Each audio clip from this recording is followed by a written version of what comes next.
Assalamu alaikum students. Standard 5th. Subject English. Topic number 12. Count your garden. Students, the page which you can see on your right hand side is of your English workbook. So topic number 12. Count your garden. This poem is on page number 35 of your English workbook. And the page which you can see on your left hand side is of your English textbook. So this poem, Count Your Garden, is on page number 28 of your English textbook. 12. Count Your Garden. So this is the paraphrase. Summative evaluation. So let us start with first written practice, classwork, homework, assignment, textbook page 28. Question number 1. Classify the following things as happy and sad things. Now here we have to classify the following things as happy and sad things. So first, flowers, falling leaves. So students, we learned that we should count our garden by the flowers and not by the leaves that fall. So flowers will come under happy things and falling leaves will come under sad things. Second, golden hours, clouds. Students, we learned that we should count our days by golden hours and don't remember clouds at all.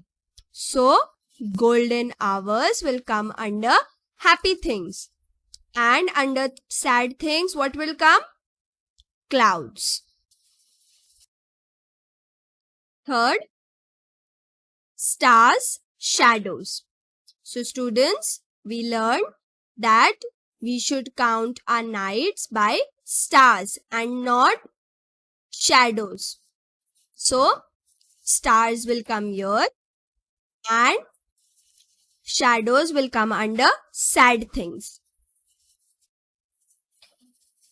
Fourth, smiles, tears.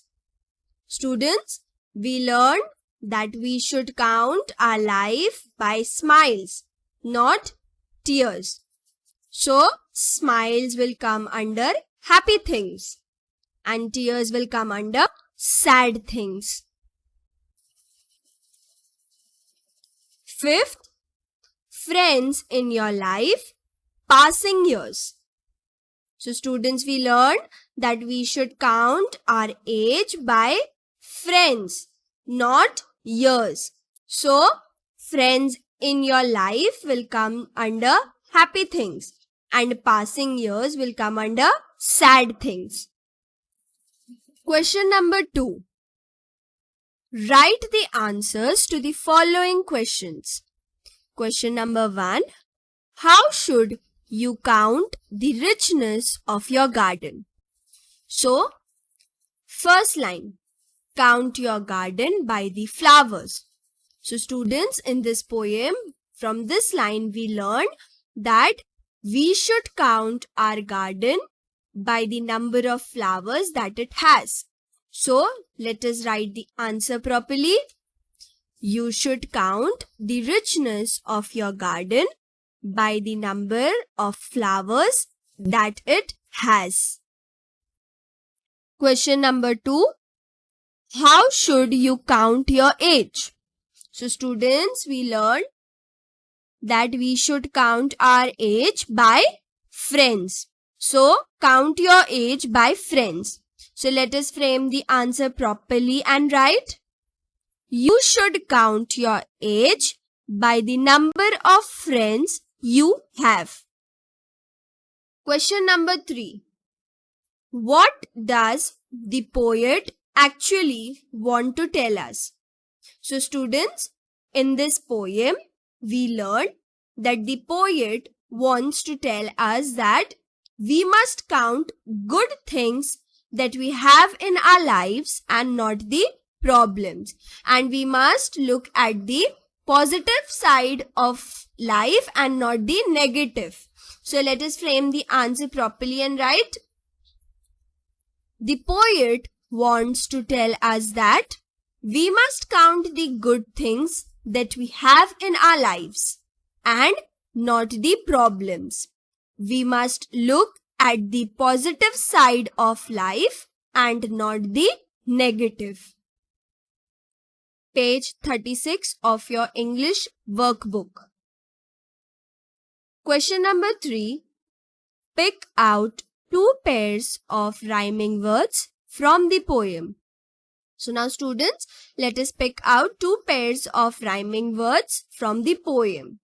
So here, fall, all. So let us write fall, all. Then next, tears, years. So let us write tears, years. Open-ended question. Question number 1. Name a few things other than mentioned in the poem that people often count. So answer A. People often count. First, the amount of money they have. Second, the problems they are facing. Third, their position in their workplace. Fourth, the electronic goods they possess, etc. And B. Children often count. First, cars on the road. Second, marbles in their boxes. Third, books in school bags. Fourth, gifts they receive on their birthday. Question number 2. Do you agree with the poet's view? Do you follow it? So now students, you have to write that do you agree with the poet's view or not? And do you follow it or not? So do you count your garden by the flowers or do you count your age by the friends? So you have to write that you agree or not and do you follow it or not? So this question is for homework.